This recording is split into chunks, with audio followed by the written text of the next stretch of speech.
We can start. So we will wait for 5 minutes and then people are joining.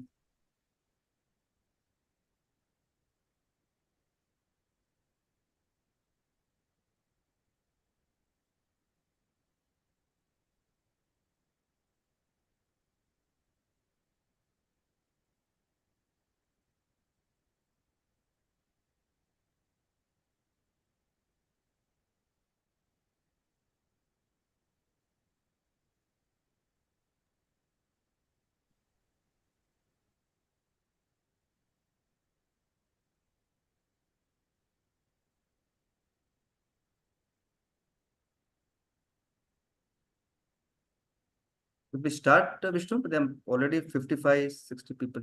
Yes, sir. Sir, we Yeah. can start. Yes. So good evening, everyone. Welcome all to this yet another subsection meeting on behalf of Indian Academy of Neurology. Our convener, Dr. Vishnu, I welcome you all to this two-monthly meeting. And in this meeting, we invite various teaching institutes across the country to conduct the meeting and showcase their cases. And since it's a theme-based meeting, and today the theme is a very interesting one: genes, cancers, and neuromuscular disorders. And we'll have case-based discussions. It's my pleasure to welcome Dr. Ajit Sivadasan, who is a professor in neurology, CMC Vellore, and his team, which comprises of Dr. Aditya Nair, who is a associate associate professor, Dr. Noel, who is a postdoctoral fellow in the Department of Medical Genetics, and Dr. John, who is a final year resident in the department. So, welcome all. Let's begin. So, Dr. Ajit, it's all yours. Welcome. Thank you, sir. So good evening. We thank IN, the neuromuscular subsection, in particular, Dr. Rakesh sir and Vishnu for giving us the opportunity to present in this forum. So across these multiple subsection webinars, actually, we have learned quite a lot of neuromuscular medicine, including neuropathies, neuromuscular junction disorders, myopathies, refractory neuromuscular disorders, all a comprehensive range of topics. So today's theme will be based on both genetics as well as cancer immunology based discussions. These are two departments, medical genetics team headed by Professor Sumita Danda here in CMC Vellore, as well as the medical oncology departments, hemato-oncology departments. We do have plenty of cross-referrals. So we thought we'll discuss some of the interesting cases which we had, which we learned quite a lot from, and we hope you'll also find it very useful. So without wasting much time, I'll go on to the first presentation. This will be by Dr. Noel D. Plug, who's doing his postdoctoral fellowship under Professor Sumita Danda. He'll be presenting the first case. Over to you, Noel. Thank you.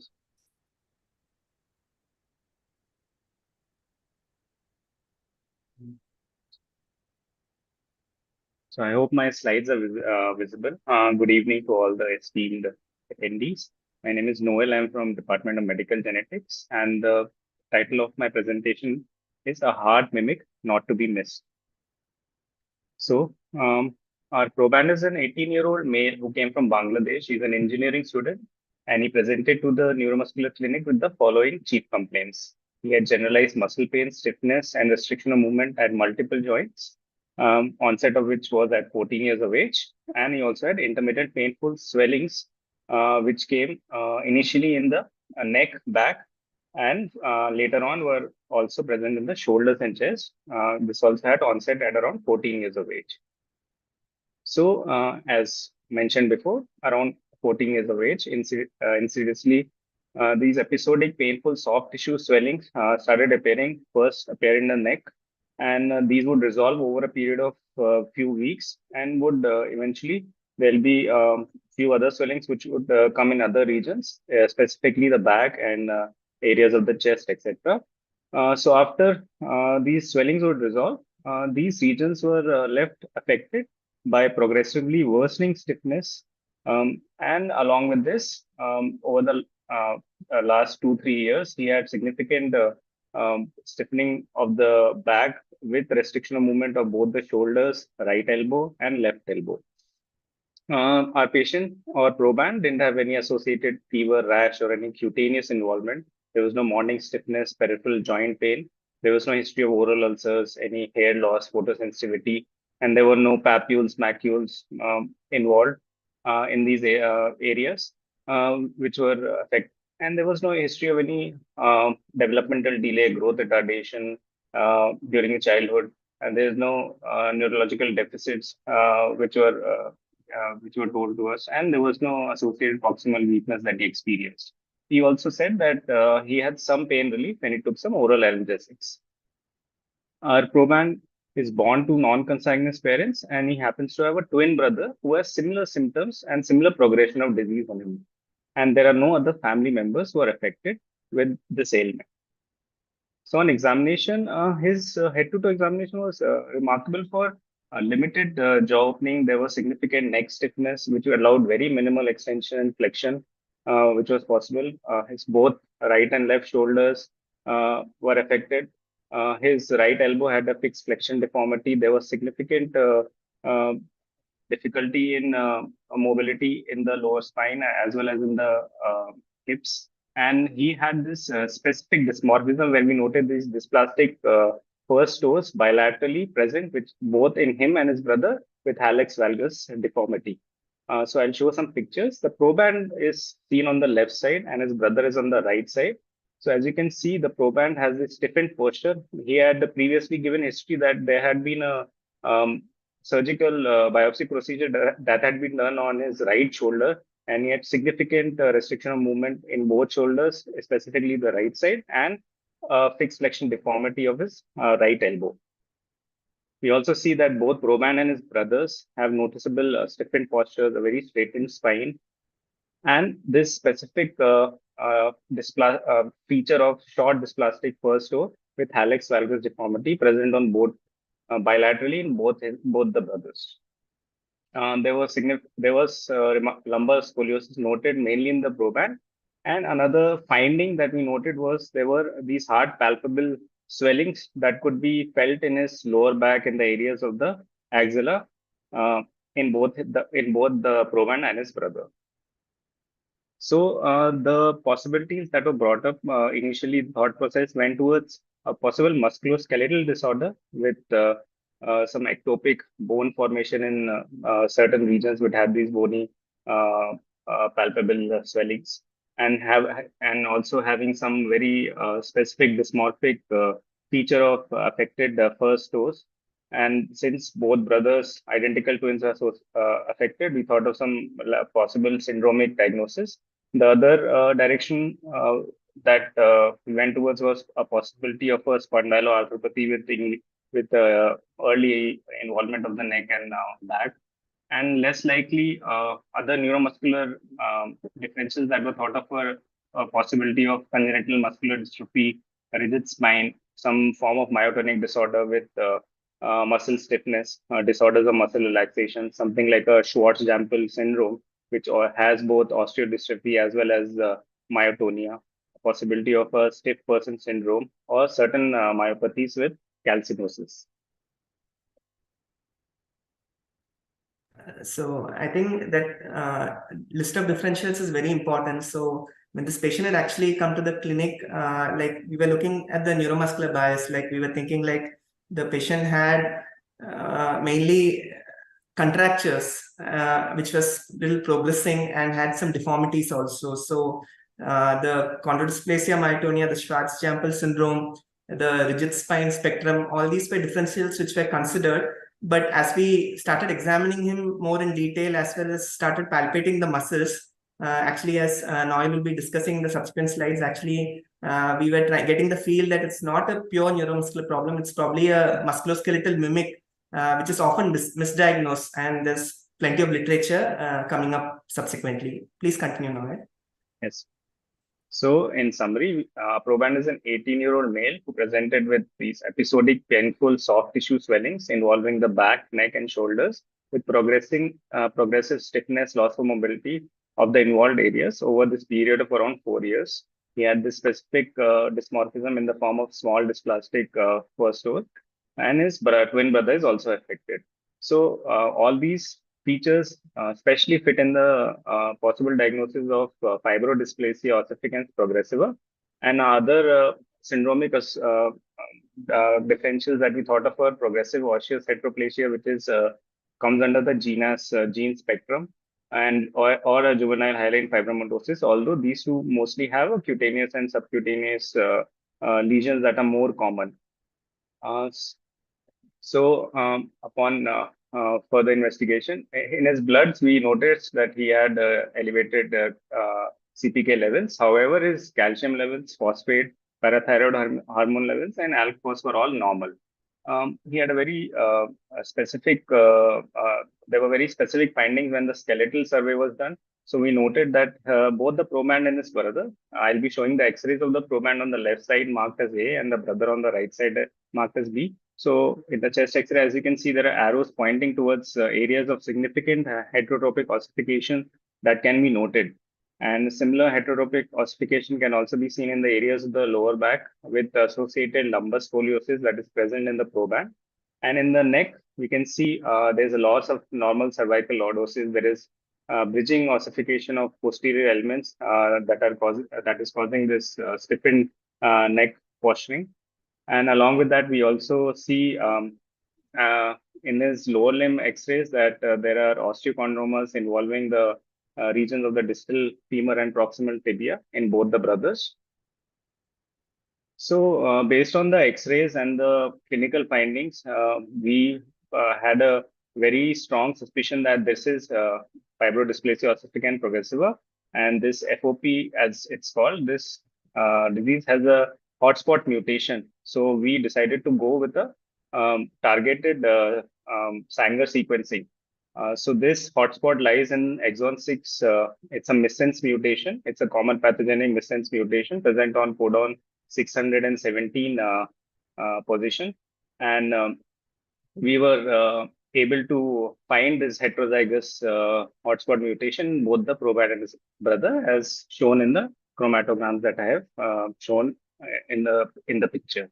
So with our genetic confirmation, we were finally able to confirm a diagnosis of fibrodysplasia ossificans progressiva, which is a very rare inheritable connective tissue disorders with a global prevalence of about 1 in 2 million. However, it is quite commonly seen in a lot of Indian population as far as rare diseases go.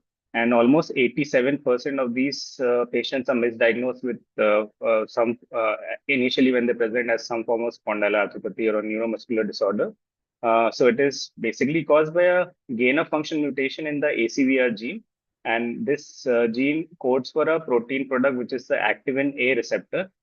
This is a bone morphogenic protein type 1 receptor, which is part of the PMP SMAD signaling pathway, which is essential in the bone formation and remodeling. And the gain of function results in dysregulated signaling, which causes the ectopic osteogenesis and hence the heterotropic ossification that is noted as we saw in the X-rays.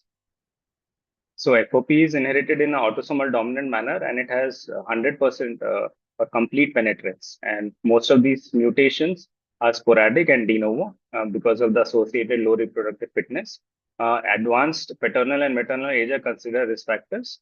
And we just wanted to highlight that this disease has previously been case series had been published in our center by Professor Vishwamadri and her team, which is part of the pediatric orthopedic unit, around 14 children over a period of 3 years who had a clinical as well as a genetic diagnosis were identified by them.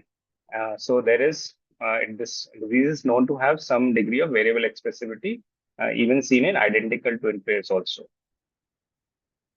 The clinical course goes as such. The onset is usually in the first decade of life. It is mainly marked by these episodic flare-ups or inflammations, and there is early spine and neck involvement. So it is basically mimics something like ankylosing spondyloarthropathy.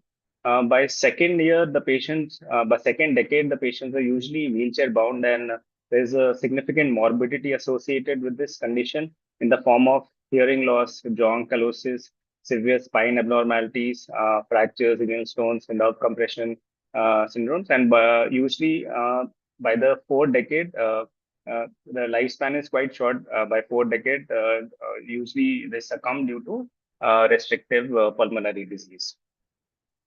The features, as I told earlier, the hallmark of this disease is the congenital hallux valgus malformation that can be appreciated even at birth.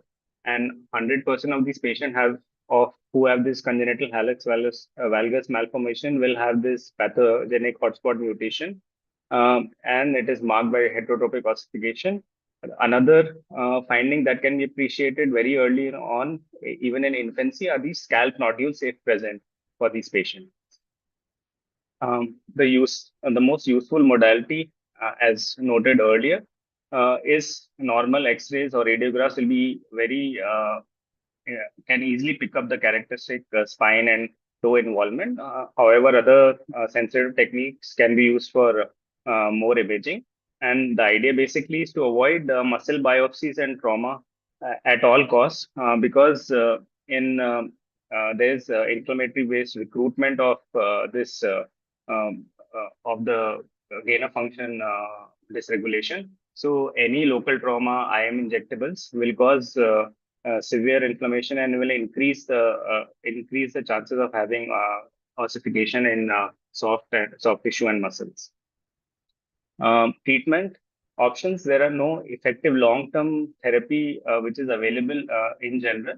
The only way to go about is to advise preventive measures to reduce fall, traumas, avoid IM route injectables. And sometimes acute flare-ups can be managed with a short course of corticosteroids, but they will generally not prevent any ectopic bone formation. A wide variety of pharmacotherapy has been used, but with very limited efficacy.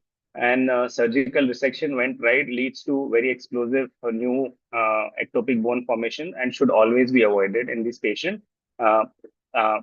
Along with that, the only therapy which is FDA approved currently is this drug called palovarotene, which is a retinoic acid receptor gamma agonist.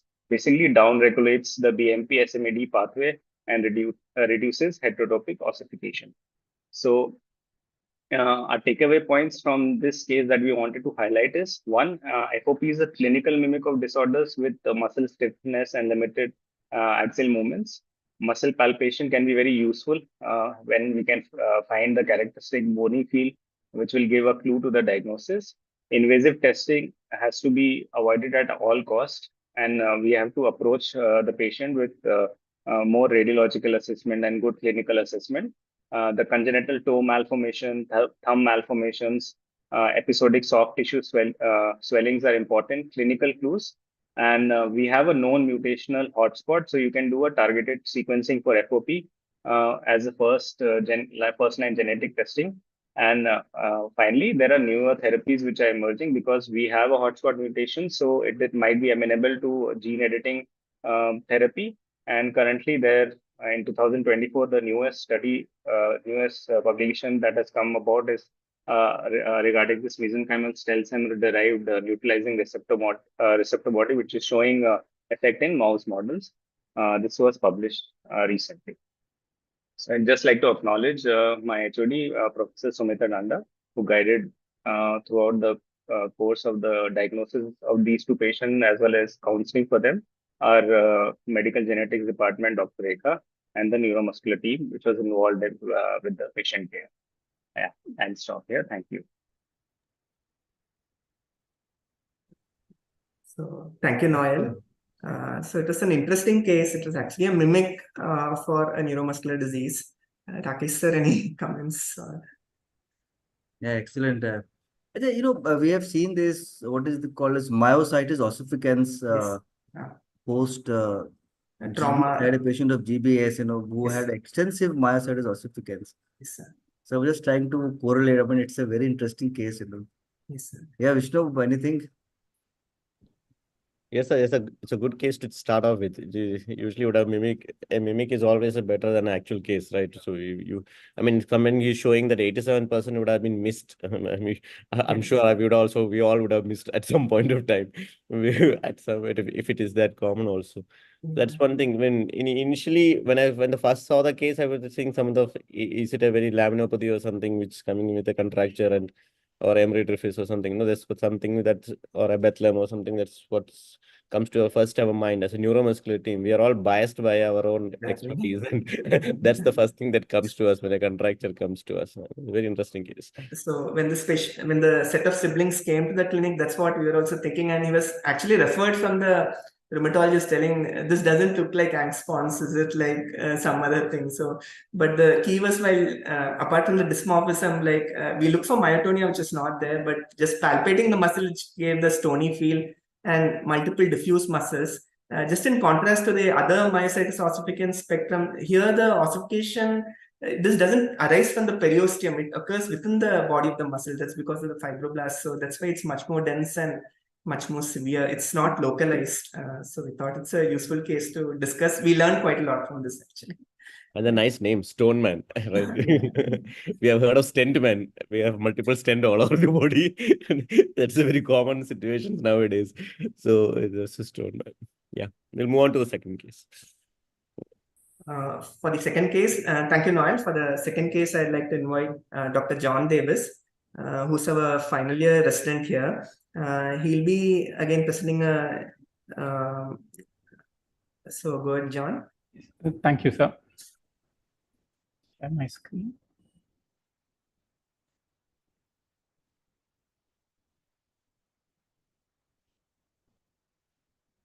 Yes, good evening, everyone. I'm a final year resident in the Department of Neurology, CMC Vellore.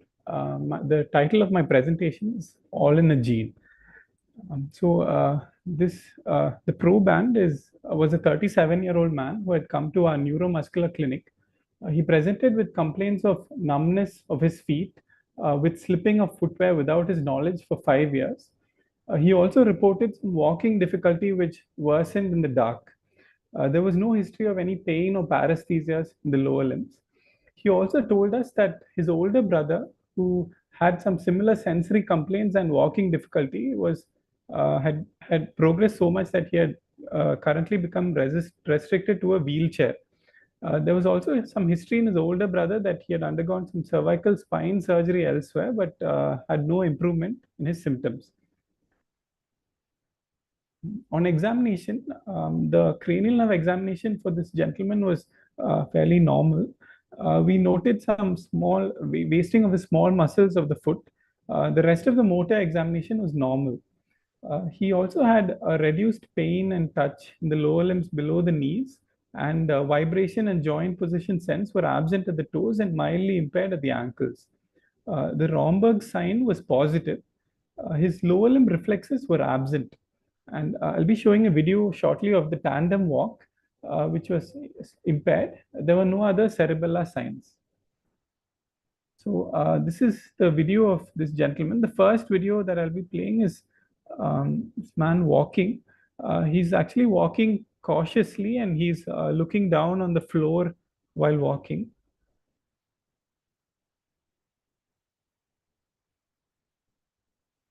In the second video, we asked him to walk in a straight line to do the tandem walk, but he was not able to do this.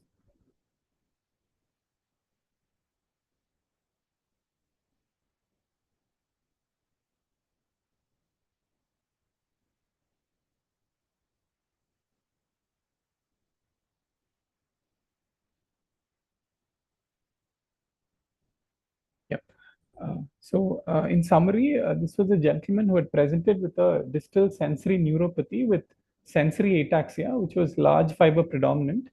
And he also had mild difficulty in tandem walking. Although this could be explained to some extent by the large fiber neuropathy, we also suspected that maybe he had some midline cerebellar involvement. And there was significant family history in the brother of some similar complaints.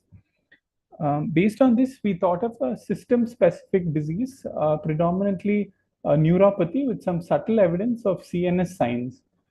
So our differentials that we considered were inherited neuropathies like CMT plus, CMTX, giant axonal neuropathy.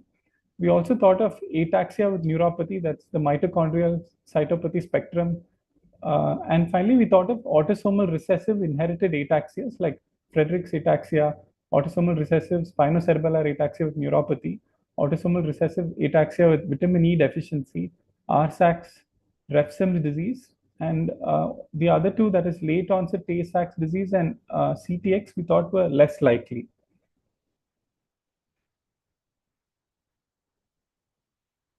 So we completed a nerve conduction study for this gentleman. As you can see here, the motor latencies, the amplitudes, and the conduction velocity were all normal. However, the sensory nerve conduction studies revealed that there was impaired sensory nerve conduction in the lower limbs. So following this, we asked him to complete some more investigations, including imaging, and we asked him to bring his older brother also for an assessment.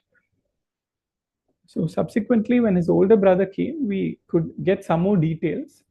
This was a 43-year-old man who reported numbness again of his lower limbs with slipping of footwear without his knowledge for 8 years. And he also reported progressive walking difficulty, clumsiness of his hands, and slurred speech for 5 years. The numbness of the lower limbs were similar to his younger sibling, and he had a slipping of footwear in addition without his knowledge. He also reported gradual walking difficulty. He initially said that this was more while walking through narrow passages and it worsened in the dark. But gradually, as the symptoms of worsening, he reported that people told him that he was appearing drunk while he was walking. And gradually, he also started to require support while climbing up and down stairs, and subsequently started having falls. And for the last 2 years, this had worsened so much that he was wheelchair bound. He also said that he had some clumsiness of his hands. Initially, his handwriting was illegible. Slowly, he started having difficulty in turning on switches in the switchboard. And even while eating, he would sometimes smear food over his face. And at presentation, he reported that he needed some assistance to feed. And he also reported history of slurring of speech with special difficulty in pronunciation of words. We got his family history amongst his parents and his parents' siblings, his uncles and aunts. There was no similar history, but there was a significant history of consanguinity. His parents were second-degree consanguineously married, and we can see here the two brothers who are affected. On examination, in general examination, we noted that he had scalp balding. The other findings that we found were that he had pigmentation of his lower limbs. They appeared a little scaly. On the right lower limb, we can see that the skin is shiny. There's loss of hair. His toes also showed clawing. There was pes cavus deformity and some hammer toes were seen. This is a video of his speech.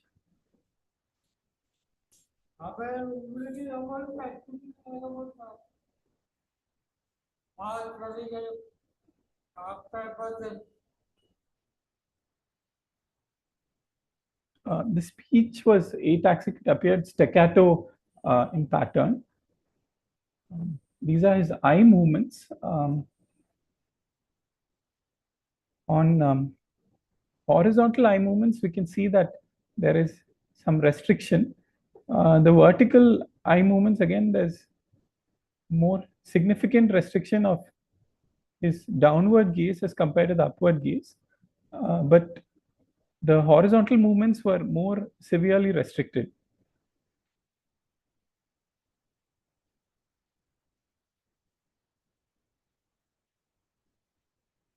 We attempted the oculocephalic reflex, asking him to fixate at one point.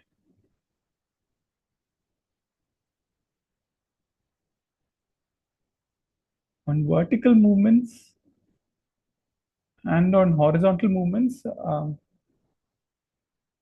it appeared more of a nuclear or an infranuclear disease.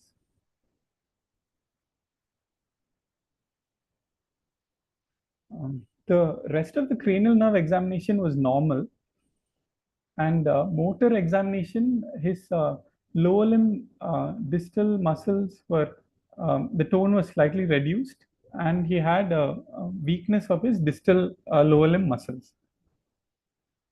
On sensory examination, we found that he had sensory loss below his knees to pain and touch, and the vibration and joint position sense were impaired at the ankles and toes. And both his lower limb reflexes were absent. An examination for appendicular cerebellar signs.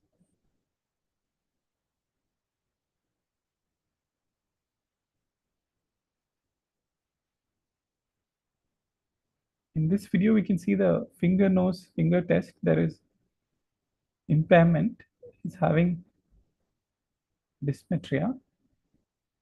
And the rapid alternating movements also appeared slightly impaired.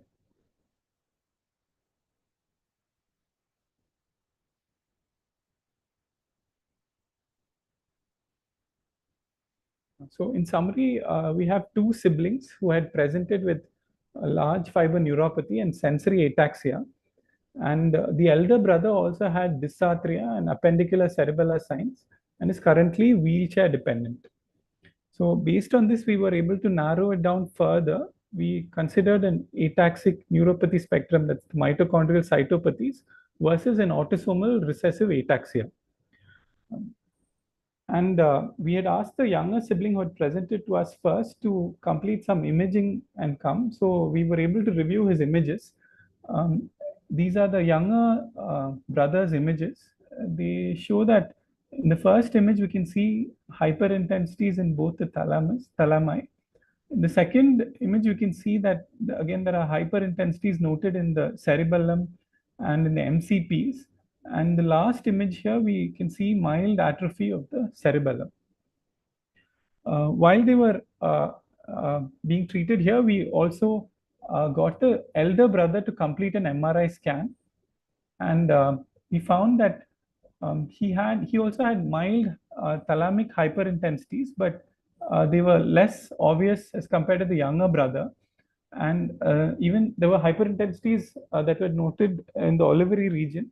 And he also had mild cerebellar hyperintensities. They were less profound than his younger sibling.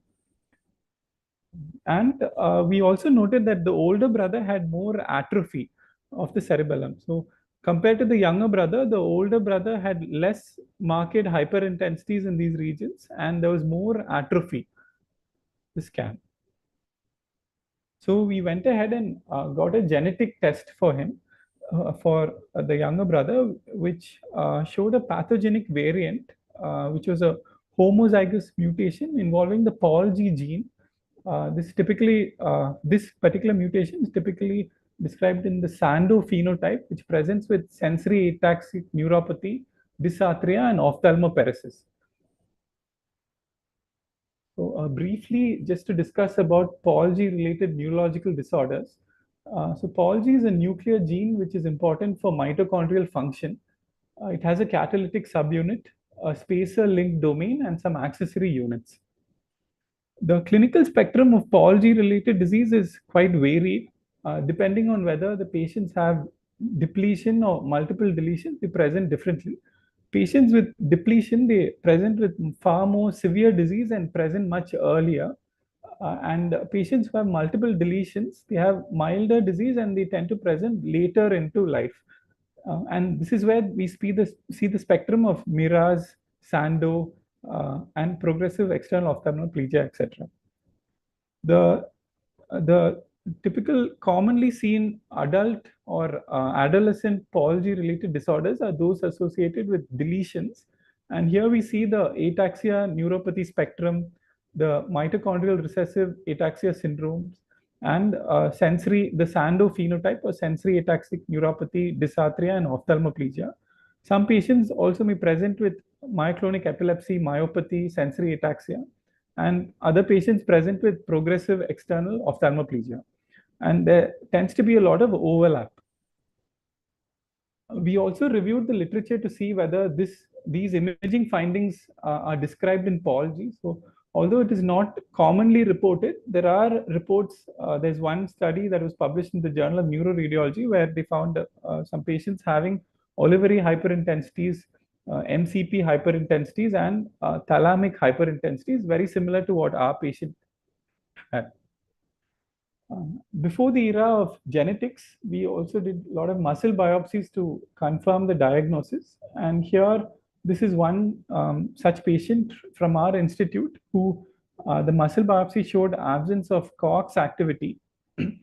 Other findings that are reported include ragged red fibers and electron microscopy showing inclusions. However, muscle biopsy in pathology can be non-contributory. And sometimes enzyme complex studies using spectrophotometric techniques can also be useful. So in summary, these are some learning points that we got from this particular patient, these patients. One is when we see patients with inherited syndromes who present with neuropathy and ophthalmoparesis, we must consider mitochondrial disease. The second is patients when they have, especially our patient had subtle CNS signs. So this helped us to do further imaging. This also tells us that we must look for targeted genetic evaluation. And the third point is that cerebellar, MCP, and thalamic hyperintensities, although they are uncommon, are well described in patients with Sandow.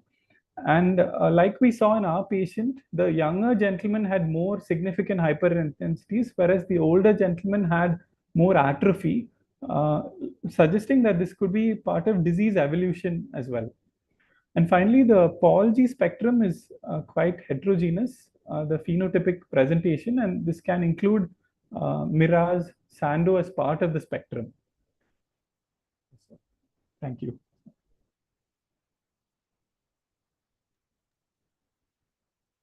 Thank you, John. Excellent. It's excellent case. Thank you, sir. I think the combination of sensory ataxia and a cerebellar, I mean, that is a big learning point. That plus, of course, ophthalmoparesis pointing towards mitochondrial. So the proband, the younger sibling actually had just predominantly like sensory neuropathy with sensory ataxia. Yeah. But Yes. the older one had evolution to cerebellar. So it's probably just part of the same disease.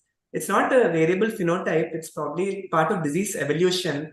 Like even the reported case of Miraz, the mitochondrial inherited recessive ataxia syndromes, when we saw, they start with sensory ataxias. And then, of course, it's well known that anybody with a pure sensory ataxia, pathology comes in, is very much a consideration. Even somebody with epilepsy, with a sensory ataxia, pathology is one of the main considerations. But just the subtle CNS signs and the siblings showing evolution and disease, which we thought is quite interesting, and the variability in the MRI findings. We would have expected more cerebellar changes in the elder sibling, but actually had more of atrophy. And just like in the setting of status epilepticus, where pathology mutations can have restricted diffusions, there are few isolated reports also that initial phase of Sandoz patients can have restricted diffusion in the cerebellum, in the cerebellar white matter, which evolves to hyperintensities and then to atrophy. So it's all going from a phenotype-based definition to a genotype-based disease. That's what we feel. And it's a good teaching case for residents also. I mean, to look at when you see neuropathy, I mean, if your patient is not symptomatic in a basic clinic, sometimes you miss the extraocular movements, subtle abnormalities. And the moment you see an affected family member, you are going to solve it. At one way or the other, you are going to solve it, right? When you see a affected, when you don't have a family history, when you don't have this one, then then we are a little skeptical. At least when I see a patient, when say that one family history, some typical affected is there, okay, we will solve it at one point of time. So that's gives us some amount of confidence to say that my son is getting into that act. Okay, you can continue. Fantastic case. Bhumi ma'am, Vengamma ma'am, and JMK Murthy sir also in the panelists. Ma'am, inviting your opinion. It's a very interesting. Both cases were really learning. The first case, like I was not thinking whether it like a heart swelling mass at what it was told, but it was really eye-opening that fibrodysplasia ossificans. Of course, I have not seen earlier any case, but it's a good learning. And the second case, I think it's a good family history and then examination of the probe and how it will give the confirmatory diagnosis. It's a good teaching for the residents. A very nice presentation. Nice. Thank you, Dr. Ajit. Thank you, ma'am. Thank you.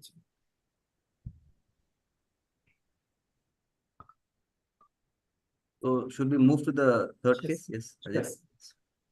So the third case is another interesting case which we nearly misdiagnosed. So I invite Dr. Aditya Nair, who's the Associate Professor in the Department of Neurological Sciences, to go ahead with the presentation. Okay. Good evening, all. I hope my slides are visible.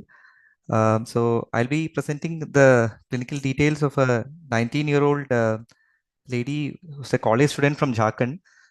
She had come to us during the time of the pandemic with a presentation being difficulty in walking, numbness of extremities, tingling of feet, and buckling at the knees for the past 3 months before presenting to us, and a background history of some behavioral problems, which I'll be describing further, for which she was under the follow-up of a psychiatrist elsewhere 6 months prior to the onset of the current problems.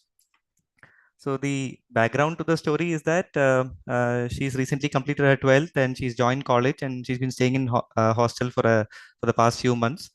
And her friends started reporting that she's not waking up in the morning for class.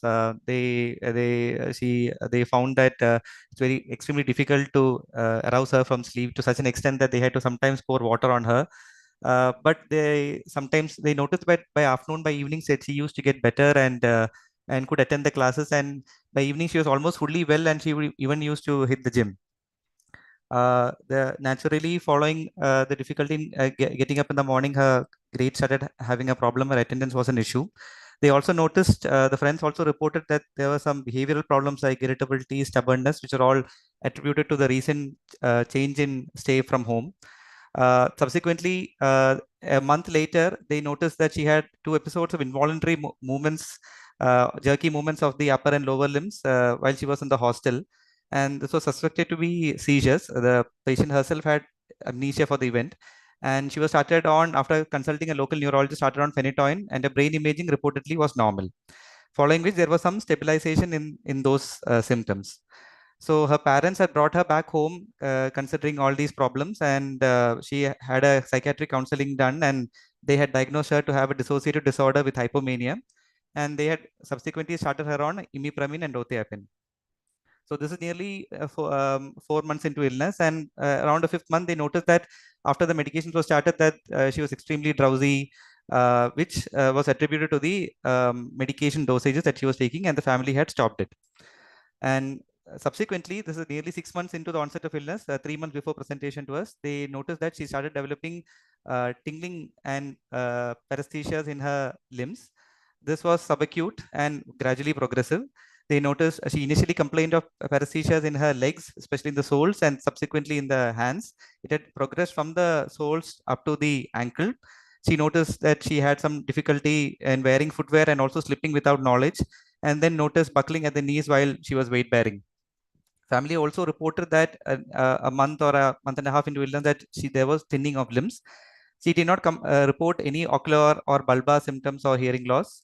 There was no history of any bladder or bowel symptoms. There was nothing to suggest any girdle-like sensory loss, any truncal sensory symptoms, flexor spasms, and functional ADL. So before this, she was quite independent. Apart from the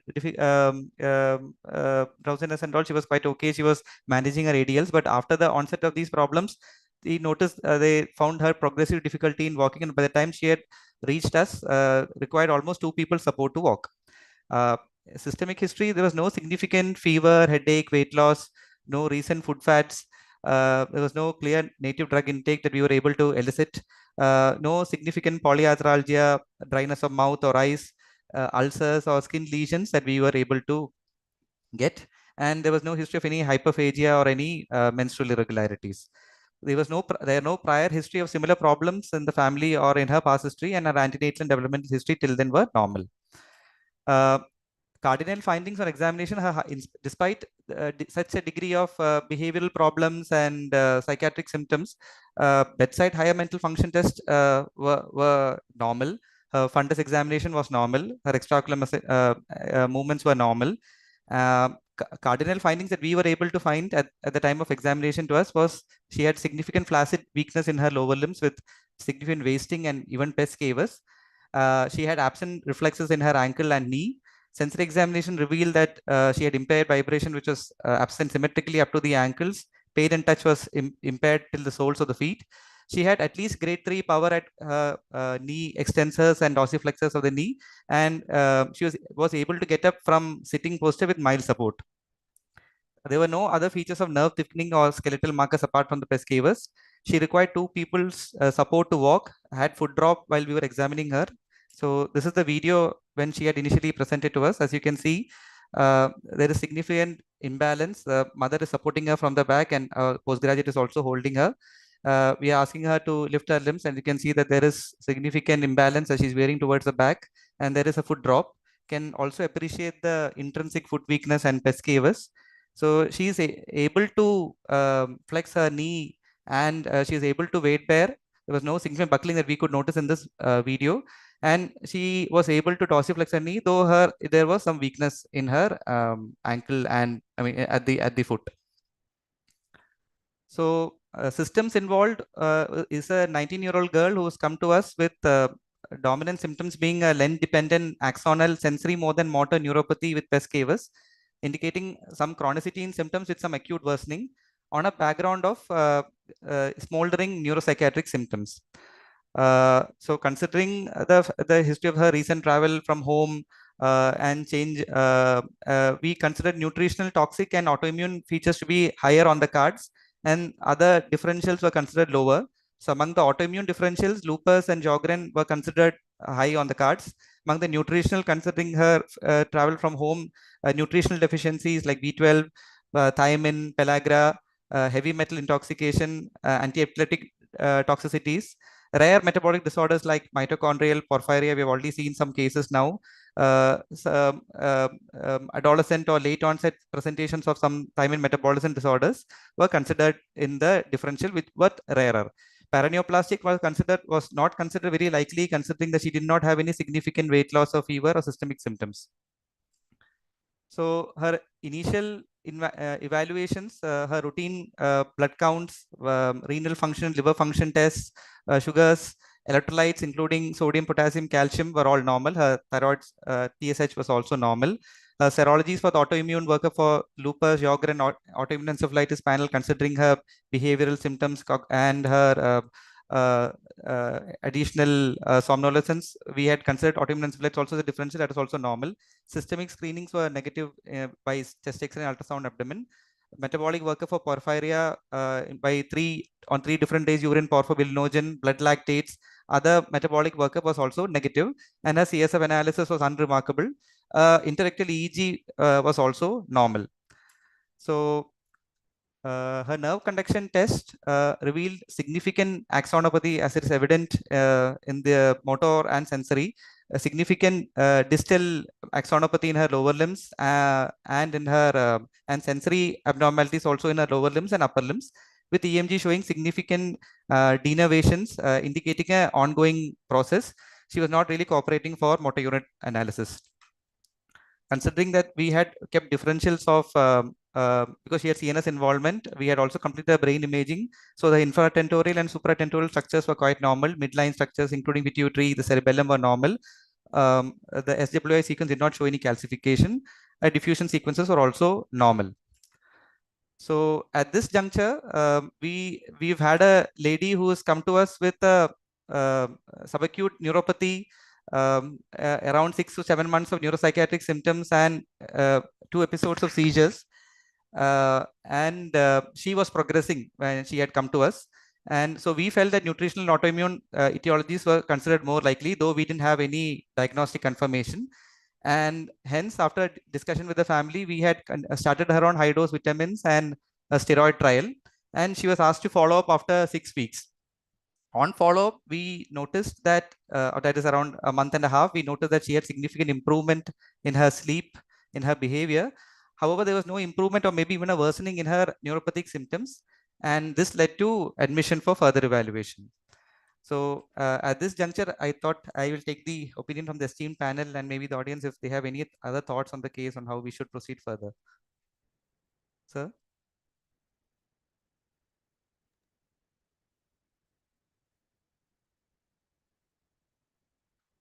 Yeah, very interesting and difficult situation. I think the combination of PNS and CNS both are there in this patient. And a Yes. subacute axonal. I just thought any chance of these, new nodopathies which Yes, have sir. come, they can have the combination of PNS and CNS together, but I'm not sure really. It's a very odd Yes, sir. case. Yes, sir. Yes, sir. Yeah, Vishnu.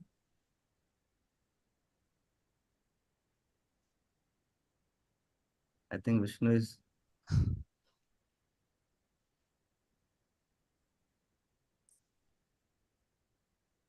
Yes, Ajit. So, what was the thought like? So I'll continue, sir. So, Yeah, please. so at this point in time, we had admitted her for further evaluation.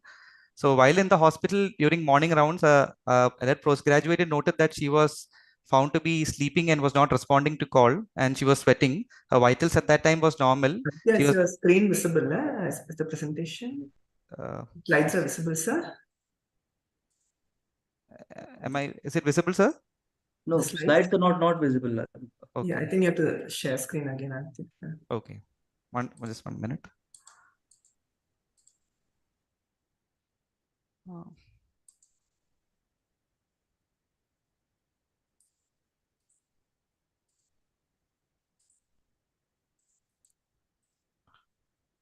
Is it visible now, sir? Yes, yes. Yes.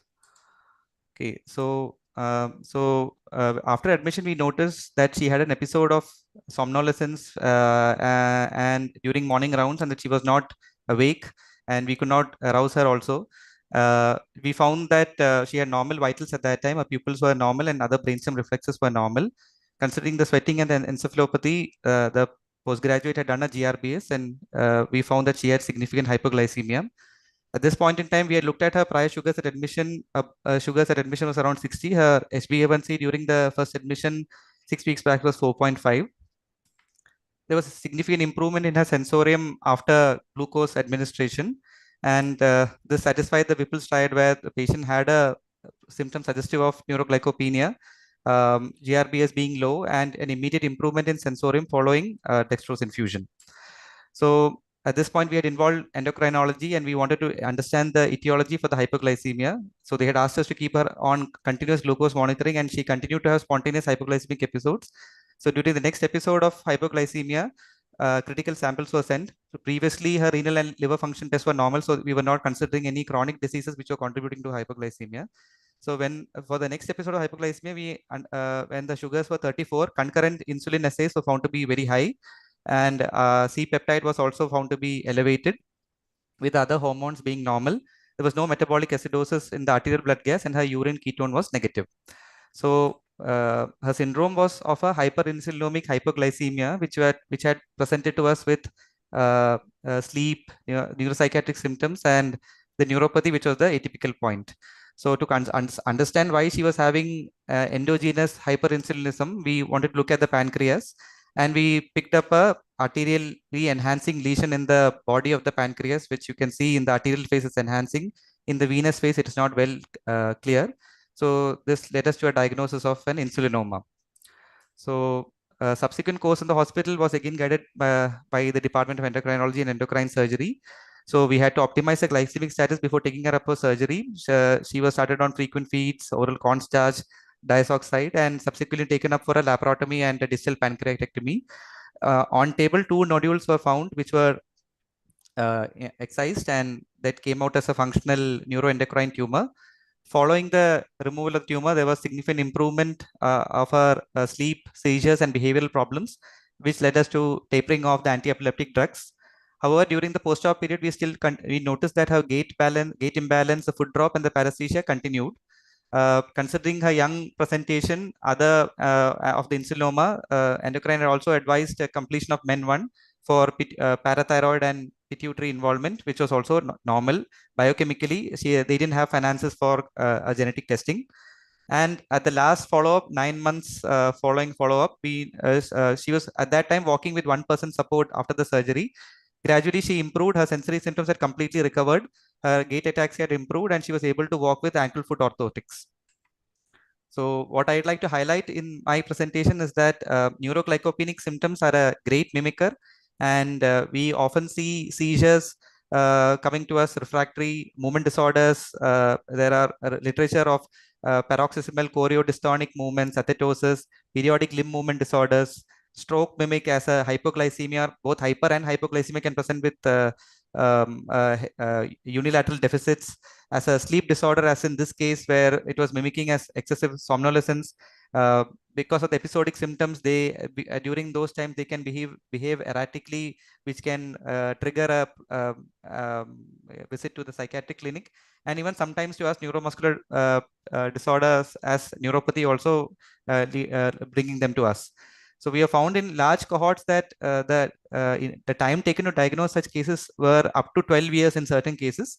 And so we must have a high index of suspicion. So this is an article where they've looked at 60 cases of insulinoma, and as you can see, most of them had an alternative non-neurological diagnosis for the presentation, depending on the presentation.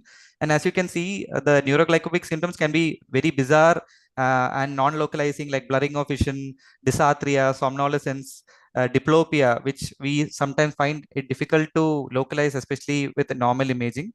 And that neuroglycopathy symptoms are a different cohort of symptoms altogether.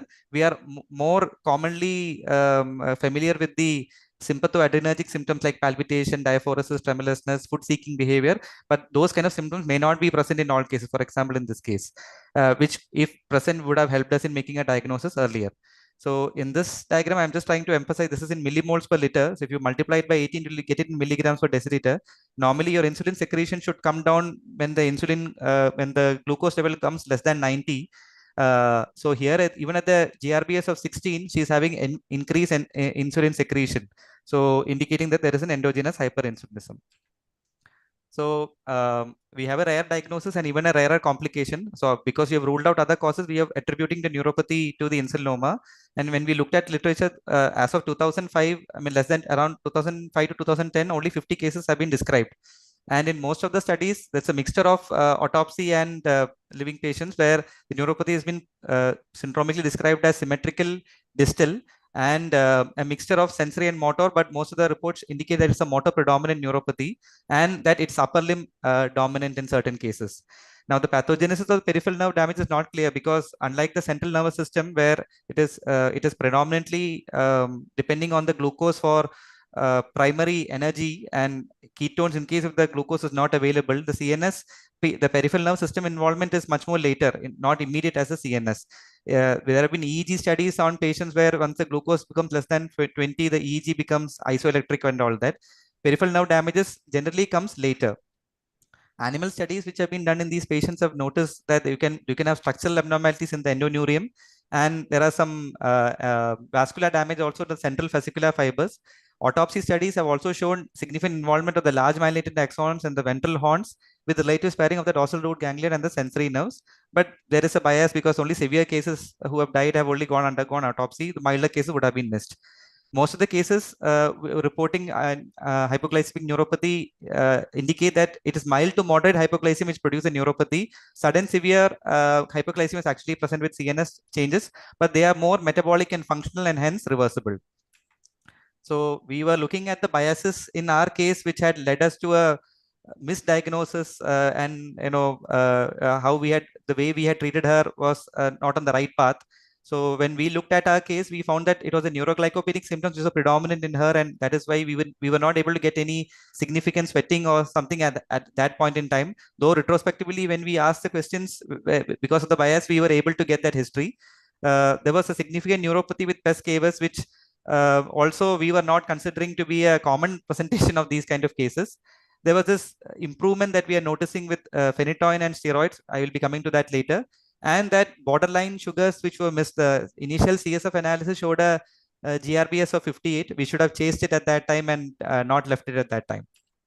So while I was reading upon the improvement of patients when they were on phenytoin, there are reports from 1969 where patients who had come with phenytoin toxicity had actually presented with hyperglycemia.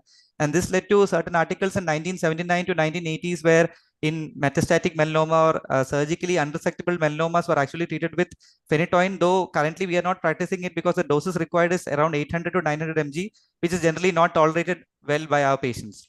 Similarly, in surgically unresected insulinomas, oral steroids or corticosteroids are also considered to be a treatment of choice. In this case, the steroids would have caused insulin resistance, increase the gluconeogenesis, and her baseline sugars would have gone up, and that would have been the reason why her behavior and sleep had improved, and the neuropathy, because the structural deficits had already started off in the peripheral nerve, and that did not improve. So our take-home messages from this case were that you can have a variety of clinical presentations in hypoglycemia, and that serial monitoring of sugars may be required in such cases because the initial sugars were 60 and 58. We were not able to pick up the significant hypoglycemia only when she developed an encephalopathy, and an ictal GRBS only picked it up. There is a significant dichotomy in the severity of the presentation as compared to central and peripheral nervous system involvement.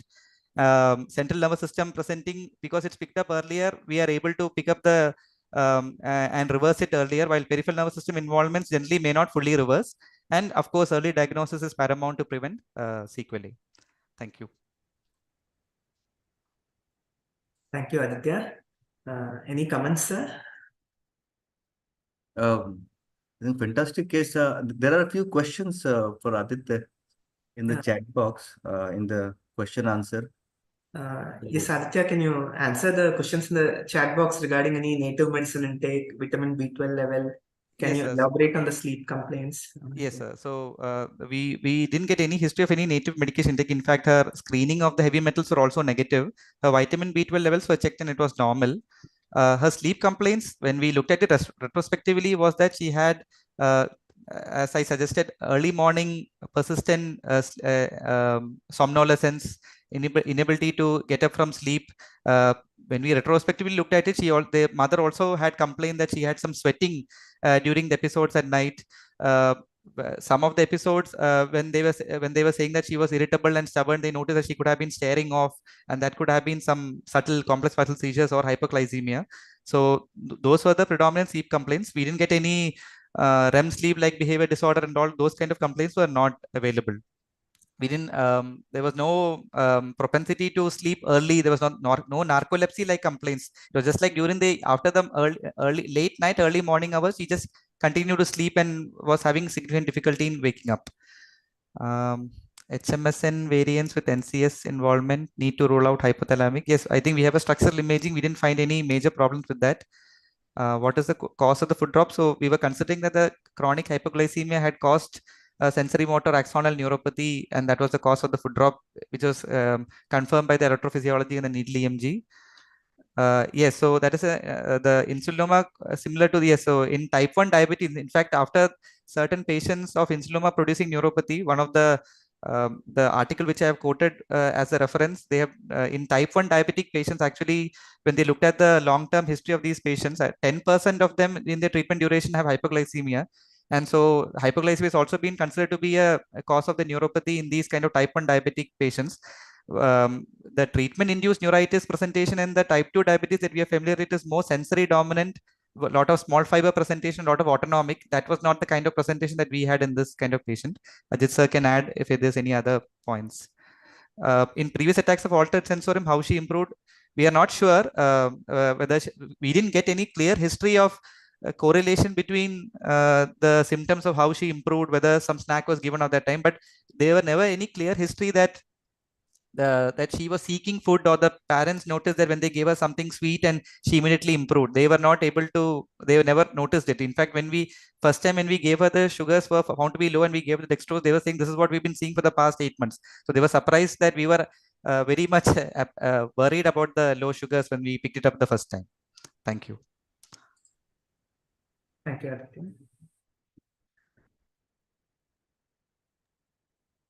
Vishnu, any And so difficult to diagnose. I mean, this such severe subacute progressive axonal neuropathy causing significant distal wasting ultimately turned out to be hypoglycemia. This was a near miss case, to be frank. Like, I think because she was in hospital, we managed to pick it. Otherwise, because of the neuropsychiatric overlay, like probably, as Vengama ma'am rightly pointed out, if like more in depth into the sleep might have given us some more clues, probably. Yeah. Yeah, and my wife is an endocrinologist, so I used to hear a lot of lot of such cases at home of hypoglycemias getting missed, and that was the case.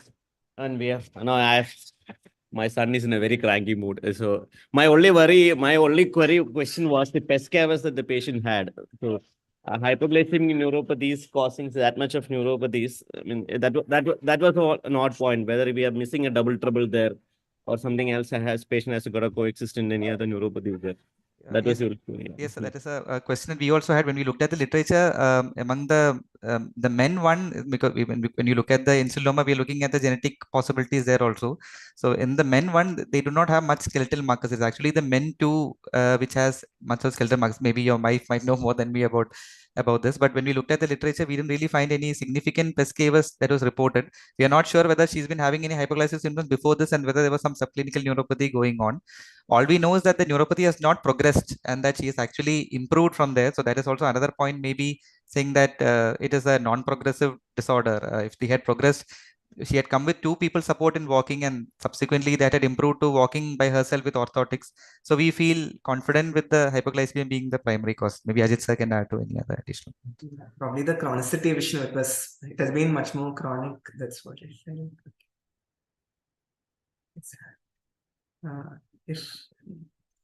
How were the cognitive functions with so much chronic hypoglycemia with this one, education and her memory functions, and how was it over last 3-4 years?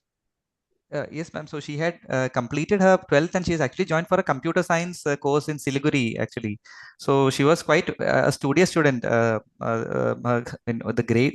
reason why the parents brought her home was because she was not able to attend her morning classes and her grades and attendance were coming down, and then the other behavioral problems and all started, and the family understood they were not able to manage her remotely. And that is the reason why they had brought her back home. Even the cognitive assessment, the bedside function test that we did for her was actually normal, and even the structural imaging also didn't show any hippocampal or those kind of image. Structurally also there was not significant any atrophy that we could see in the structural imaging. She's actually joined back college actually. We have Dr. JMK Murthy, sir. Sir, good evening. Any comments, sir?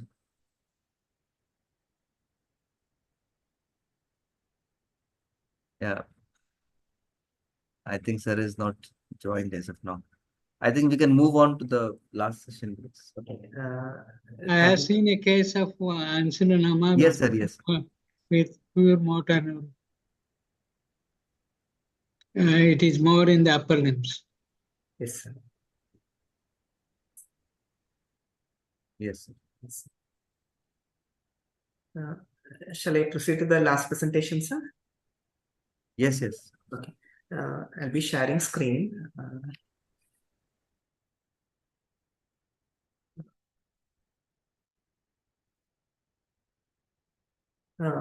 So good evening once again. So the last presentation will be about newer cancer therapies from a neuromuscular physician perspective. So the whole background to this short presentation is that meaning just like a lot of therapies have come from oncohematology to neurology, there's a new class of medications which has been coming on over the last decade by name immune checkpoint inhibitors. This has entirely changed the therapeutic landscape and entailed a paradigm change in the cancer prognosis and treatment. It started off with treatment of melanoma, subsequently has gone to squamous and non-small cell lung cancers, renal cell carcinomas, thymoma. Nowadays, name any cancer, probably the immune checkpoint inhibitors have an indication. And over a period of time, we have actually found that just like, say, rituximab, there are more and more patent brands coming to the India also, and these are affordable. And most of the hospitals where we work have very dynamic cancer centers in all the cities as well as in the multi-specialty hospitals. So it's very important to be aware of the side effects of these medications. So these medications act by inducing an immune response. This immune response actually causes tumor destruction. But the problem with these medications is that their action is not confined to the tumor microenvironment. And so what happens is that there is a lot of systemic autoimmune activation, and almost because there are multiple organ systems in the body, there could be widespread autoimmune side effects. So this presentation will be mainly the neuromuscular disorders associated with immune checkpoint inhibitors. We'll be highlighting how these disorders are different from the conventional inflammatory disorders which we see in our day-to-day practice. So I'll start with the case. We have had quite a few cases from our medical oncology department here. We'll be sharing 2 cases here and then go on to a small discussion. So the first case is regarding a 54-year-old gentleman who actually was in 2017 diagnosed to have metastatic renal cell carcinoma, had a nephrectomy. The biopsy had shown nodal metastasis. In addition, the PET scan as well as the further systemic screen had also shown that he had diffuse metastasis, pulmonary as well as mucosal metastasis. He was started on a tyrosine kinase inhibitor by name sunitinib, but had disease progression with the same. So it's changed to an immune checkpoint inhibitor by name nivolumab, and he had received 2 doses in 2018, around 3 weeks apart. After the second dose, around 6 days after the second dose, he reported acute onset tingling, numbness, and weakness of the legs, followed by the hands. All this evolved over a period of around 3 days, and he also required catheterization for urinary retention. He was managed locally initially and then presented to our center 4 weeks after the onset of these symptoms. He was confined to the bed with just a flicker of movements in all 4 limbs. He had acute areflexic quadriparesis with very mild bulbar involvement. There was no respiratory involvement. He had sensory loss in a glove and stocking distribution. He had already been treated outside with IV methylprednisolone 3 days, but continued to worsen despite the same, hence had come here for further evaluation. On systemic screen, we also found that he had a coexistent vitiligo, which was of new onset. There was also this documentation of some coriform movements and encephalopathy transiently during the hospitalization outside, and some documentation of hyponatremia also, which we'll come to subsequently during the end of the presentation. So this was a nerve conduction study for this gentleman, which actually showed that there was a diffuse, this was done around 4 weeks after the onset of symptoms, onset of weakness. He had already reached his nadir by then. And it showed like he had diffuse drops in CMAPs in the motor conduction studies. The conduction velocities in the upper limbs were just borderline, the lower limbs were near normal. The distal latencies were near normal. Similarly, the F latencies were normal. The blink reflex showed a mild R1 latency, afferent prolongation. The sensory nerve conductions showed absent responses, and the sympathetic skin response was absent. The needle EMG showed that he had diffuse denervation in all the sampled muscles. So the disease course was that we considered the possibilities of a nivolumab, that's an immune checkpoint inhibitor-induced polyneuropathy, versus a paraneoplastic disease. His CSF showed 18 cells with the protein which was elevated. He had onconeural antibodies which were negative. His imaging was non-contributory. His immune checkpoint inhibitor was stopped. He was given IVIG and a tapering course of steroids was provided. And after a 2 months follow-up after this admission, his motor power had improved around grade 4 plus in the proximal group of muscles. The distal group of muscles still continued to be around grade 3. And he subsequently continued to improve with residual distal weakness. But what was amazing is that we saw him the last follow-up in November 2023. That is almost 6 years after the onset of the metastatic renal cell carcinoma. He continued to improve. He required again some mild orthosis and was able to walk with a stick. The neuropathy had stabilized after the initial improvement, but he did not have any evidence of tumor progression. So again, showing that how effective the drug was in the first place, though it caused this side effect of the neuropathy. So going on to the second case, again, this is some scenario which we'll be finding more and more. This was a 94-year-old gentleman who had come in recently in May 2023 with a otherwise well, premorbidly very well. He had a gastroesophageal junction adenocarcinoma, which was poorly differentiated. For palliative intent, he had a metallic stent placement done. When after discussion with family, because they were keen to continue management for the malignancy, he had received another immune checkpoint inhibitor by name pembrolizumab. He received 2 doses in June and July 2023. 5 days after the second dose, he came in with proximal limb weakness, dysphagia, drooping of eyelids, and fatigability. His CK values were 2,447. His nerve conduction showed a sensory motor axonal neuropathy. The repetitive nerve stimulation at 3 Hz showed a decremental response consistent with a postsynaptic neuromuscular junction disorder. And the needle EMG study showed evidence of a necrotic myopathy. We had also done a 30 Hz for this patient, which was negative, RNS for the patient, which was negative. So based on this presentation, the offending drug was stopped. He was started on steroids as well as IVIG because he had florid quadriparesis. He actually required initially intermittent non-invasive ventilation for respiratory failure and ICU monitoring also. He initially stabilized and even the CK values reduced to around 1015. The evaluation also showed that the myositis panel showed Rho 52 OJ borderline positivity, the anti-ICHR antibodies which were low borderline positive. But what was very noticeable was that he had myocarditis with a significant elevation of the NT-proBNP. He required, this NIV requirements kept on going up, the troponin levels were very high, and eventually succumbed to his illness. The family was not keen because of his age and the advanced nature of the malignancies for any further interventions like invasive ventilation. So this patient actually had what we call as the classic immune checkpoint inhibitor syndrome, the overlap syndrome that consisting of myositis, myasthenia gravis, as well as some degree of myocarditis, which was related to the pembrolizumab. So this combination can usually seen in some systemic autoimmune disorders or in paraneoplastic syndromes, but it is also typically well-described presentation with immune checkpoint inhibitor related toxicity. So the neurological adverse events for immune checkpoint inhibitors are nearly seen in 1 to 6% of the patients. These are lesser compared to other systems like thyroid, the gastrointestinal tract, the liver, even the pituitary. That can be probably explained by the fact that the blood-brain barrier functions and the blood-brain nerve barriers are functioning. But what is something of concern is that there is some scarcity of systematic studies and registries, especially from the Indian subcontinent regarding the prevalence, because our oncologists are using these medications more and more. The management of these disorders is very challenging. One, that you have to reverse the disease, the neuromuscular disease, which is often very severe. And the second point is that this stopping of the medications and reversing actually offsets the treatment of the primary cancer. So there's quite a degree of morbidity and mortality involved because the primary cancer treatment gets affected. So the classification of the adverse events include the neuromuscular adverse events, which include myositis, myasthenia gravis overlap syndromes, neuropathies, as well as cranial neuropathies.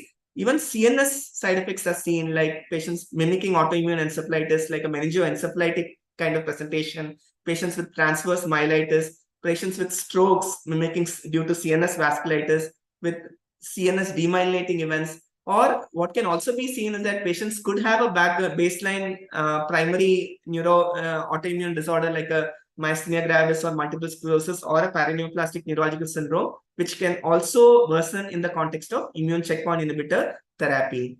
So the basic concept of these cancer immunotherapies is that there are some proteins known as immune checkpoints in the body, namely the programmed cell death protein, that is the PD-1, and the cytotoxic T lymphocyte antigen, that is the CTLA-4. And when these interact with ligands, so the main purpose of these immune checkpoint proteins is that they have control over the proliferation of the cytotoxic T cells, which is also what the tumor does. So by the interaction of the immune checkpoint with the ligands, this suppression over the T cell responses is taken off. It is unblocked. So what happens is a florid autoimmune response.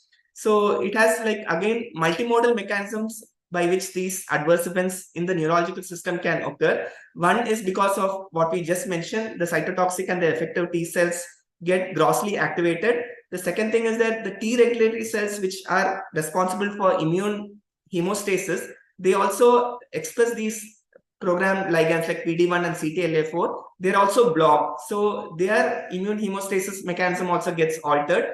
Then because there is release of the tumor antigens as well as some cross reaction between like the tumor proteins like melanin with myelin or NMDA, that tend to cause either the encephalitic presentations or the demyelinating neuropathies.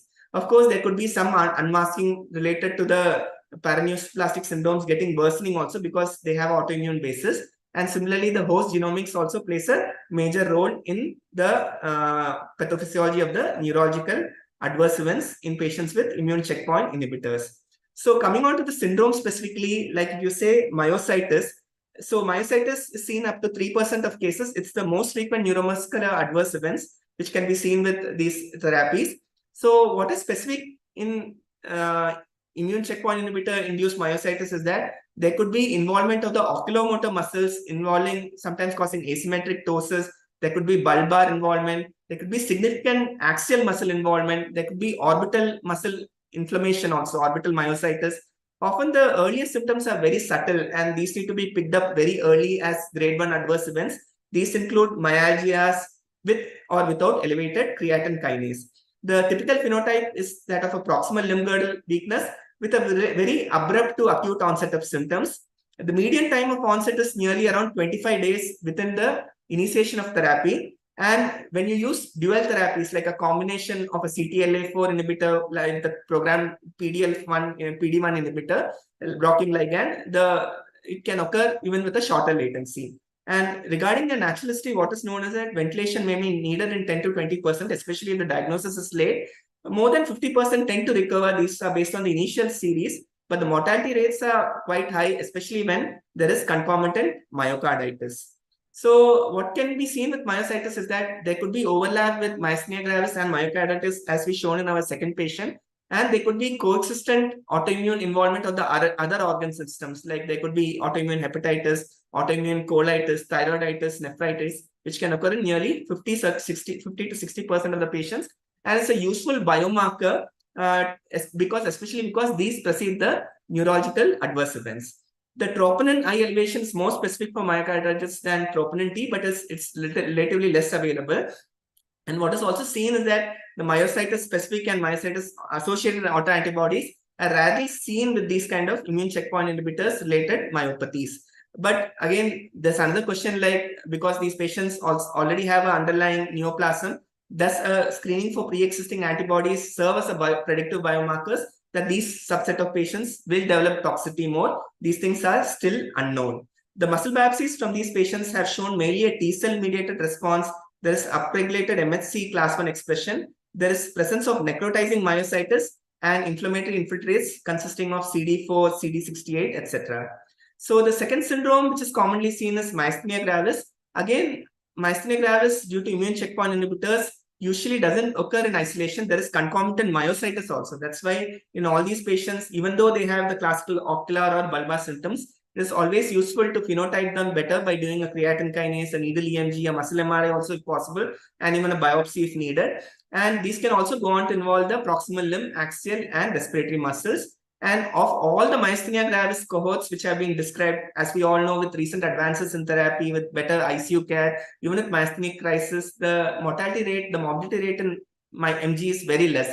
But this cohort of patients with myasthenia gravis has the highest MG disease-related mortality. Anti-AChR antibodies can be seen in 57 to 83%. Some reports of MuSK antibodies also turning to be positive. These titers are much lower than your classical myasthenia gravis patients. And again, a good electrophysiological study can help in identifying a coexistent myopathy. Most of these patients don't improve with cholinesterase inhibitors like pyridostigmine alone, and they need additional immunotherapy in addition to withdrawing the offending agents.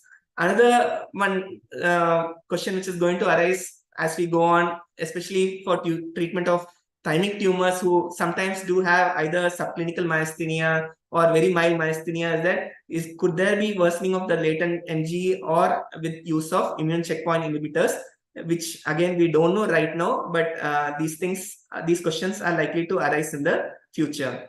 The next presentation is like a Guillain-Barré syndrome, your acute motor sensory neuropathy, which we just described. Again, it is a little lesser and occurs due to cross reaction with myelin antigens. The higher risk is with combination therapy, and this has been reported even after the first infusion. We have ourselves seen a few patients coming after the first infusion with tingling and paresthesias of the hand with finger drop, etc., which has improved by delaying the second, just by stopping and deferring the second dose of therapy. Some patients can have neuropathic pain and severe radiculitis. The classical CSF picture of albinocytological dissociation can be seen, but in a lot of cases, the CSF tends to show mild lymphocytosis. Ganglioside antibodies are very rarely positive compared to the original classical patients with Guillain-Barré syndromes.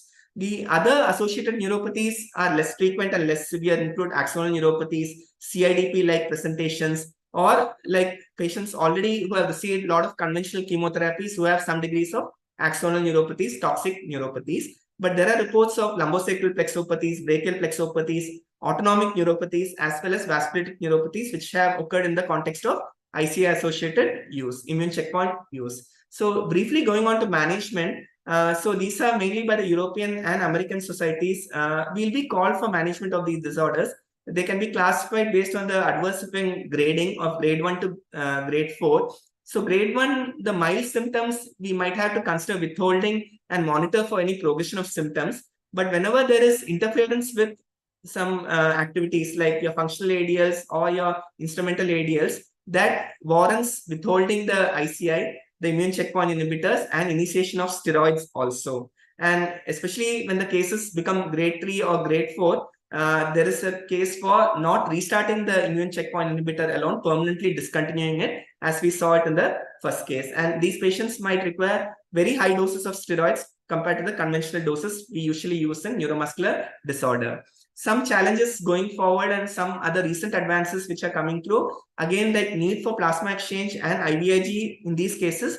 These are usually reserved for either myasthenia patients or patients presenting with severe myositis, GBS, or refractory cases. Second-line agents such as rituximab, tocilizumab, cyclophosphamide, mycophenolate, all have been used.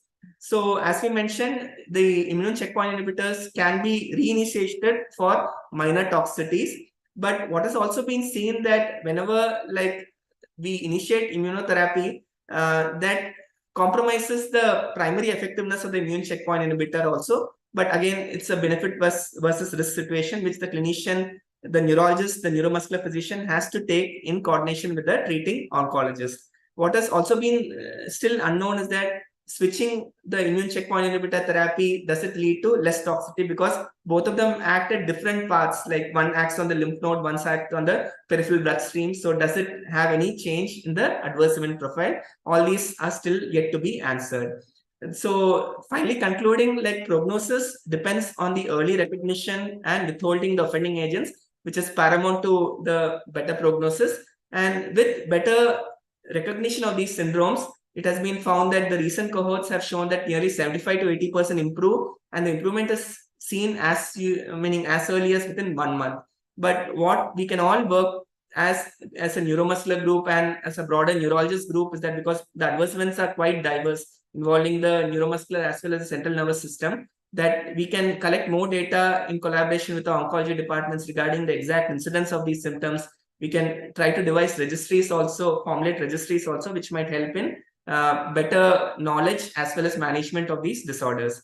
And the clinical spectrum might be expanding just as we are presenting, like there are a lot of case reports recently who have come in with patients with immune checkpoint inhibitors developing chorea, athetosis, some movement disorders, coming to the other neurological subspecialties, which we noticed in the first case. And something which has been ongoing is that, which our oncologists also have published, is that the optimal dose of immune checkpoint inhibitors also is something like some very heavy doses used in Western literature may not be required for our patients. And they have published papers in which they have found that even smaller doses are effective and probably have a lesser propensity to cause neurological adverse events. So this could be especially relevant in the Indian context. So thank you for the patient hearing.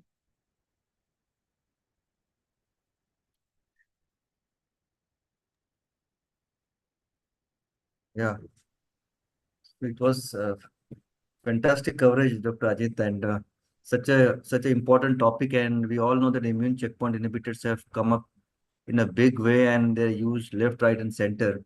Probably we'll be seeing a lot of neuromuscular cases.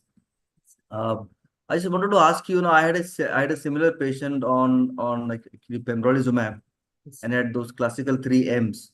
So now patient had actually further totally recovered, Yes. The question is, can we again start it because it's such an effective drug Yes. for its basic tumor? Yes. Again, sir, the recommendation are that grade 3, grade 4, it might be better to defer. But again, what is surprising in the first case, our oncology department has also had a few similar cases where they have not initiated it again, but have actually found that only with a couple of doses, the patient has not had any progression in the tumor. So I think it will be based on the recovery from the neurological adverse event, how the patient improves the functional status, how it improves. And if the neurological adverse events reasonably recovers and tumor progression is still a worry, probably there might be a case for re-challenging at a smaller dose. That's what our oncology department also has been, have a few papers published that they found that like pembrolizumab, the original dose is around 200 mg. The Indian patients actually tend to have some response even at doses as low as 60 mg. So whether it's effective in the long run is something which needs to be found out. So there are a lot of queries which need to be answered. So even we have patients with a previous diagnosis of CIDP now who have developed cancers. They ask for clearance for starting these therapies, though there is no definite contraindication not to start. But again, we take a benefit versus risk assessment and decide and just tell that in case there's any worsening, we manage it at the time. And among all these 3 M's, the most dangerous is basically myocarditis. Yes, exactly, sir. Myocarditis. If patient doesn't have a significant myocarditis, can it be still continued? If there is mild myositis and a mild yes, sir. myasthenia-like features. Yes, sir. Yes, sir. So the mild symptoms, if they fall into the grade 1 adverse events, according to both the American and the European guidelines, there's a case only for temporarily withholding it and then restarting it, sir. Definitely, that's the thing. Only when they are very severe or life-threatening, then there's the recommendation is to permanently discontinue. But again, it's something evolving and we might be able to start it at a lower dose or defer it later. Can we have comment from Dr. Vengama, Dr. Vishnu? Madam is there. Sir, excellent talk. I mean, which other place in country can give a talk on this, especially related to oncology and neuropathy other than CMC value, right? So I think you should start a registry. That's something that was striking for me when you started at the end. We need more data on this, especially on our Indian population, the drug dose duration, because we are going to see it more, I think. Yeah, Vishnu. So two things. One is a lot of generics are coming to India also. Yeah. I think the cost is coming down. Right now, they are just procuring it from the companies at lower cost, but generics, just like rituximab, it might just come through at very low prices. And either we are going to see two ways. Either the dose requirements might be lesser and the adverse events may not be as severe, or we'll see like more and more patients using and probably more and more. But overall, the incidence is only 3 to 5%, so it's not that much. But again, the advancing age of the population, the higher cancers, and all that. Interesting. Vengama madam is there. She is there. Ma'am? I just wanted to ask you, is it definitely is it drug related, or you think part of a paraneoplastic still we can attribute, or just because there was an improvement after stopping the drug? Is it only drug because of temporal profile after this one, or could it be part of paraneoplastic manifestation? Ma'am, can we differentiate, or? That's what, ma'am. Both the cases presented appear to be very temporally related to the drug, especially the setting in which occurred, and especially how they evolved with discontinuation also. But it's always a consideration because anybody has a paraneoplastic syndrome, neurological syndrome, they are having a higher propensity to develop these neurological adverse events because they already have the immune recipe for developing this. So that's something which is a matter of debate and which needs to be decided, ma'am. But in these cases, most likely if it is temporally related to the drug administered, especially the number of cycles, the cumulative cycles, it is likely to be, and the other adverse events like just like NMO has 25% thyroiditis. Similarly, like if you have like coexistent autoimmunity in the other organ systems, these usually indicate that it's more likely to be drug-related that rather than an underlying paraneoplastic syndrome. I just wanted to ask, is the drug acted like a trigger and that's why it has... Yes, ma'am. Yes, ma'am. The drug has acted as a trigger, like it has just unlocked the immune system and causing a florid autoimmune response.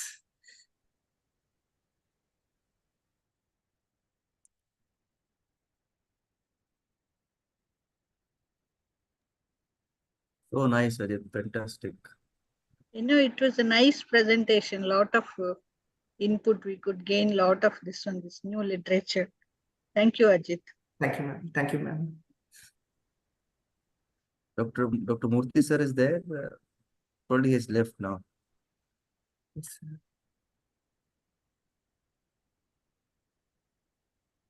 So Ajit, you also mentioned just a question like, is it seen with only certain immune checkpoints, or they are with practically all kind of immune checkpoints? So right now there are mainly 4 immune checkpoints according to my knowledge in the going on.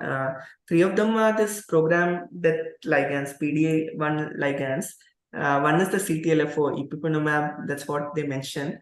The majority of the reported cases are with, I might be wrong, but whatever I could make out is either with PD-1 or a combination of PD-1 with CTLA-4. So with CTLA-4 in isolation, couldn't find. But that might be PD-1 is probably much more used extensively, and overall if you see as the prevalence also is just around 3 to 5% of overall cases. So I think there might be a reporting bias, but more in-depth reading might be required before we comment it exactly, sir. So Dr. Vishnu, should we close already past 10? Yes, sir. You can announce who is doing the next time. Yes, sir. So next time it will be by JIPMER, Dr. Vaibhav and his team. He has almost confirmed it. He will be confirming by tomorrow, but mostly he's going to do it. That'll be in June. End of June. Date Last is fixed. last Wednesday. Last Wednesday of end of June, and we look forward to seeing you all there. So I thank on behalf of IN, I thank Dr. Ajit and his team for an excellent session. And in 1.5 hours, I think we learned so many things and such amazing cases, so nicely worked up, and a lot of input on this immune checkpoint inhibitors, which we'll be seeing more and more now, neuromuscular diseases. So on behalf of IN, we thank Dr. Ajit, and once again, very, very thank you for for this such a fantastic session. Thank you, Rakesh, Vishnu, Vengama ma'am, and my colleagues, especially Aditya was one of the backbones of the neuromuscular team here, John and Noel who presented. Thanks again for the opportunity, sir. We actually learned from these cases and we hope you enjoyed it too. Okay. Amazing cases. I mean, amazing. It was a great session, sir. Great. Thank you, Vishnu. Congrats on your papers. Vishnu, we read it. Thank you. Okay. Thank you. Okay, then. Bye-bye. Good night. Thank you. Good night. Good night, Ajit. Good night. So nice.